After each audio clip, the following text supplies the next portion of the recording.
All right, here we are.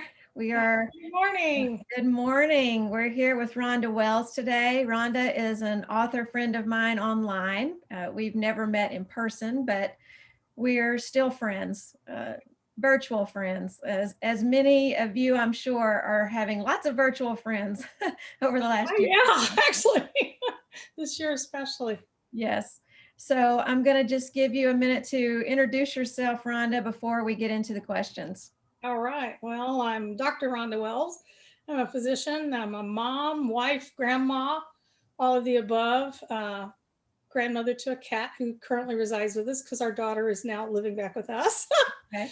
And I've been writing fiction probably around 20 to 25 years. It's kind of hard for me to remember that far back now.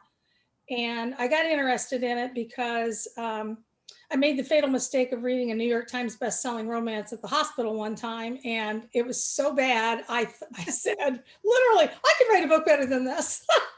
So I did. And Steeple Hill was just opening up at the time. And so I literally sat down knowing nothing about it and wrote a book out in 7 months, shipped it off the old school, in a box, the whole thing.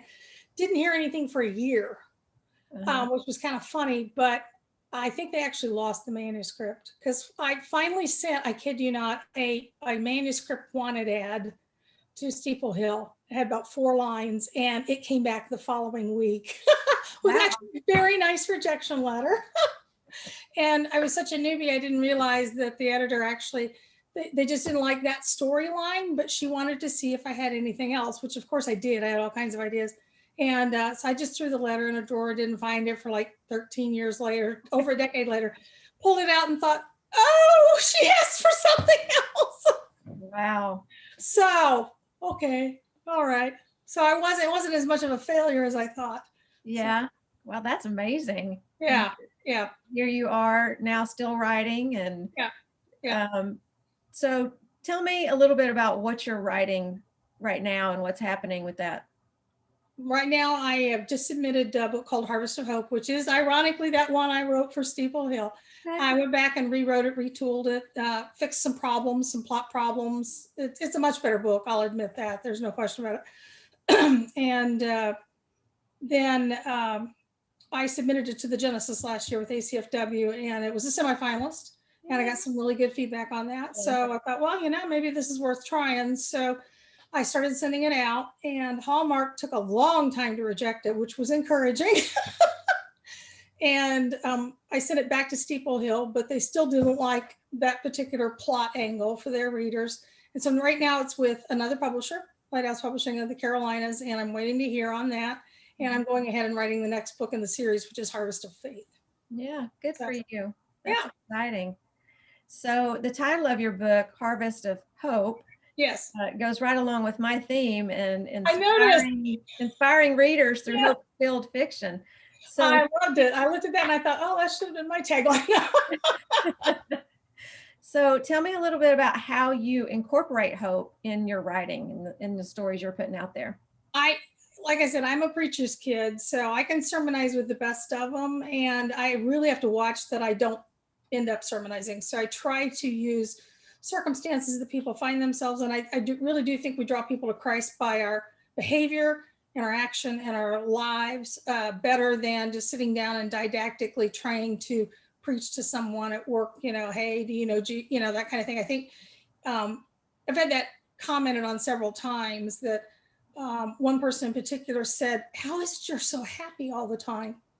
And I had to think about it because I'm not, but what he was recognizing was the hope I had in Jesus Christ. So that's the kind of answer you want. So I think if you can just, be friendly, befriend people, live with them, get involved with them. I think that's what I hope the books are illustrating, that it's that meshing, if you will, that can show people the way to Christ more than sitting them down and, preaching them a little sermon. That's so true. They care more about what we do than what we say, right? Right. Actions speak louder than words, and I believe that completely. Right. So are any of the stories that you write inspired by true events or personal history? Personal history, absolutely. Since I was a doctor for many years, I have a whole cast of characters in my head. But impetus for Harvest of Hope 20 years ago was a movie called Bridges of Madison County. And they had made it, wanted to make it at the house that was described in the book. And the elderly couple who owned the farmhouse took umbrage, correctly, I think, at the fact that the book was about adultery and kind of glorified adultery. And so they refused. And that kind of made the national headlines at the time.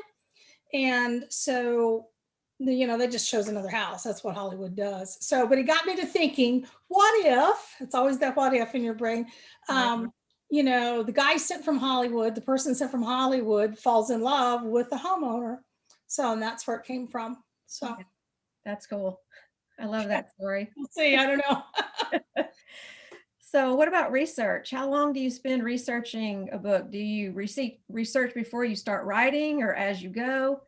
Both. I did a lot of research. I mean, honestly, I wrote Harvest of Hope before the internet. I mean, we were still on dial-up when I wrote Harvest of Hope. So when I went back to rewrite it, it was so much easier to get photos. I could literally Google Drive the road, and find things. And so it really made the book much better. I had a friend that lived in Garden City in Kansas at the time that helped me a little bit. And I had been to Kansas. I have family in Kansas. But so I think research is far easier. So it's a combination of both. I start out with basic research, and then as I go, I may research other things as I find them. So to add them in. So how much time do you spend writing? Do you have a schedule each day where I you wish. I'm trying. I retire on Friday. So I'm hoping to set more of a schedule. Right now, it's been pretty scattershot because I do have to answer the nurses' questions when they come in. So I kind of have to pick up the phone and drop everything I'm doing if it's an urgent thing. So I'm trying to make a goal of 2,000 words a day or a couple hours. If I really get into a story and I'm feeling good and my arthritis isn't bad, I could write up to 6 hours easily. So used to do that a lot more than I do now. Right. So you said you've been writing, say 20, 25 years. As a child, what were your dreams and goals? What did you think you were going to be when you grew up? Well, I wanted to be a nurse like my mother. And then when the space program opened up, I absolutely wanted to be an astronaut. No question. As time went on, the astronaut dream kind of faded. And so I was cutting up a frog in 9th grade biology. And one of the gals said, I was the only one that would touch it. So one of the other gals there in my group said, Rhonda, you ought to be a doctor. You'd make a good doctor. And that's kind of the moment I remember thinking, because my mother had been urging that as well. She said, you've got the grades, you've got the ability. I really think you ought to look at being a doctor instead of a nurse. So with her encouragement, I went to medical school. The funny thing is my senior AP English teacher, when I was writing out something, I was talking to her. We were in there one-on-one. I was either making up a test or was applying for something. I don't remember which. And anyway, she said, we were talking. I said, well, I'd really like to be a writer. And she looked at me and said, oh, go to medical school. Writers never make any money. So to date, that's been true, except my writing skills, even my fiction writing skills and learning to write fiction and going to ACFW conferences and soaking up everything I can, actually got me the niche job that I have as a physician, which is writing medical policy and adjudication reports and doing a lot. My job is completely dependent on accurate writing because it has a medical legal aspect to it. So because of that, I am where I am. So, yeah, that's awesome. Yeah, So it is. you see how God just knits all that together. Yes. Yeah, you see it looking back. You don't see it going forward, but you do see it looking back. Yeah. 20 hindsight. Oh yeah. Okay. And now maybe I think you're telling me, okay, I need to publish some books. So yeah. So speaking a little more about Harvest of Hope, what did God teach you as you were writing that book? Complete patience.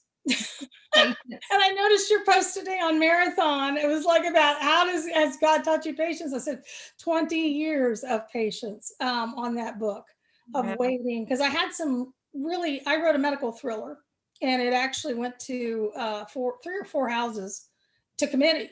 And I got the call from one of the publishers, one of the big Christian publishers, they wanted to buy it. So, but that was right before Christmas. And 2 weeks later, somebody came back and said, no, I want to rewrite. And so I did a rewrite without a contract. I had a brand new agent, so I didn't know we maybe should have handled this differently. and then they rejected the rewrite. Oh, So so I had a lot of really good initial success. It won a Daphne Award from RWA for man. unpublished inspirational suspense, and so I was like, oh, I'm going, and then all of a sudden everything just stopped. But at the same time, my mom was diagnosed with an severe autoimmune disease, and had dementia. So I spent the next 15 years actually taking care of 4 elderly family members. So Wow. God knew, I didn't. God's timing. God's timing is always right. Yes. Yes. Well, maybe now's your time. I'm hoping he said yes. It seems to be a lot of doors have been opening. I've had a lot of things that have just seemed to be, him saying, yeah, it's time. Is go for it. Now's your time, go. So Yeah. I Well, have a lot of books sitting here I'd like to sell because I well, kept writing. I didn't publication. One gal was like, "Well, Steeple Hill's going to want 4 books a year," and I just about why? When I thought 4 books a year, it took me 7 months to write that one.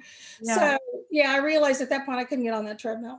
Yeah. I can't imagine that either. Yeah, yeah. So, what are you hoping readers are going to take away from this book when it's published? When it's published, I hope that they take away that hope is always there, regardless of the circumstances, and that being upfront about things is better than waiting to tell somebody that you might be interested in at first, and you don't really want to tell them because you want to learn to know them better and get to know them a little more, and you just fail to tell them something rather crucial. And when you find out at the end, you may lose your soulmate if you're not completely honest up front. Sounds interesting. Yeah, well, good. I'm glad you think You're so. piquing my interest. Well, good. So, tell me about a couple of characters in your A Harvest of Hope, excuse me. Well, the most interesting character is actually, for me, the veterinarian, who is Josh Landon. He's the homeowner of this very unique 1800s, been in the family for 5 generations mansion out in Western Kansas in the middle of nowhere. They actually do exist. Not this one, it's fictional. And this gal, Holly Woodward, whose stepfather is a very well-known Hollywood producer. I think Quentin Tarantino meets, Scott Rudin, perhaps. Very negative person, likes bloody, violent films. And this film is about some supposed murders that have taken place at the mansion. It's kind of a local ghost legend they've picked up on. And a friend of Josh's wrote a bestseller about it without telling Josh he was going to do it. So there's a lot of betrayal going on here, and he's very sensitive about that. But anyway, it was harder to write her, but it helped when my daughter went to Juilliard and started working in the theater department. I learned a lot more about the industry. She actually worked for 2 casting directors in New York City. Okay. And so she was able to help me, flesh that character out a lot better. Yeah, and great. So she's finally said, she's the final gasp, we've got to get this house. This guy's demanding that she gets the house. And he just tells her, don't come back. So, if you don't get it, don't come back. You won't have a job here, even though he's her stepfather. So, families are messy. Families are indeed messy. Yes. Yeah. So even in fiction, especially in fiction. Especially in fiction, yes. So tell us what's next from you. Harvest of Faith, which should be the next one in the series. Faith is a relative of the Landon family who comes for Josh and Holly's wedding, which I guess I gave the key away. I guess I gave the ending away. Well, together. Fiction, happy end. It's a contemporary romance, so they do end up together at the end. But she's a character from there. She's interesting. She's going to be a nurse anesthetist, I think. And her husband was Josh's twin. And one of the pivotal events is that Josh's twin was killed in a church shooting, which is unfortunately based on Wichita. There was a church shooting in Kansas many years ago. And so she doesn't really want to come back to Kansas, and she's got a lot of grief, and she sort of lost her faith because of the loss of her husband. And they had a little girl, and he gave his life to protect her and the little girl. So this should be interesting because Josh's best friend happens to be a doctor there locally who tends to Josh's broken leg in Harvest of Hope. Yeah. So intertwined stories and characters, and yes, I really like that. As a reader, I like that, following characters through a series of books. Good. Well, I want to do Harvest of. It started out as Faith, Hope, and Charity. And then I came up with a couple more ideas, which would be Harvest of Glory and Harvest of Joy, which are also, so it could be as long as 5 series. We'll just have to see. Yeah. Well, I'm excited to read it. Thank you. So as far as supporting you as an author, what can readers and fans do to support you most? Sign up for my newsletter. I'm getting ready to open the website this week. It's about done. Very close. I just checked it yesterday and we're very, very close. Sign up for my newsletter. That would be the biggest thing. Give me your email. Be willing to share it, listen to news, and follow along as we go through this journey of trying to get some books published. Yeah. So, So, and following you on social media. And yes, absolutely. I know I'm learning through this process that comments from people Yes. are very helpful in helping to boost your search engine optimization, the SEO and the algorithm Sure, yeah. and all that stuff we're having to learn. It's not just about writing a book. No, it's about marketing, and that's one thing I did. I did make an effort this last year. I've really been focusing on marketing, learning marketing. In other Mhm. words, if somebody offers a free marketing course or it's a reasonably priced, I try to take it online. I've taken a lot of online courses this year. Oh, I know. I have too. And Yeah, you can find a lot of free stuff on YouTube. and a lot of people offer a very good free newsletter information out there. Mhm. Yeah, So there's lots of good resources. So yeah, that's a huge blessing. yes. So anything else you want to share with us, with listeners about your writing or anything Well, coming I up? am working on a romantic suspense series that I'm calling Mitford Meets the Medical Thriller. Uh, and I'm really excited about that one. Being a physician, that one's very easy for me to write because the heroine, of course, is a female doctor.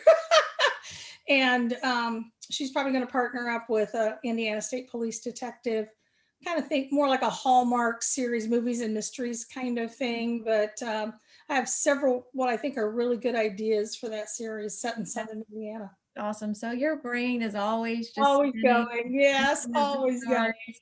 I'm the one, just like probably a lot of other writers, that wakes up in the middle of the night and has a line of dialogue for the book and has to Right. write it. Yeah, you got to grab a notebook and a I pen, do. write I it keep down. one by the bedside. Yeah, and I now have a brainstorm book as well. The other morning I woke up and just had this huge brainstorm on newsletter topics for the website, and also I'm doing a blog. I forgot to mention that, for writers. It's called RX for Writers, and I'm trying to help people with medical aspects of the books, because I have found a lot of pretty obvious errors in books. I know readers forgive that if they don't know anything about it, but I just think as Christians, we have a duty to be honest if we can.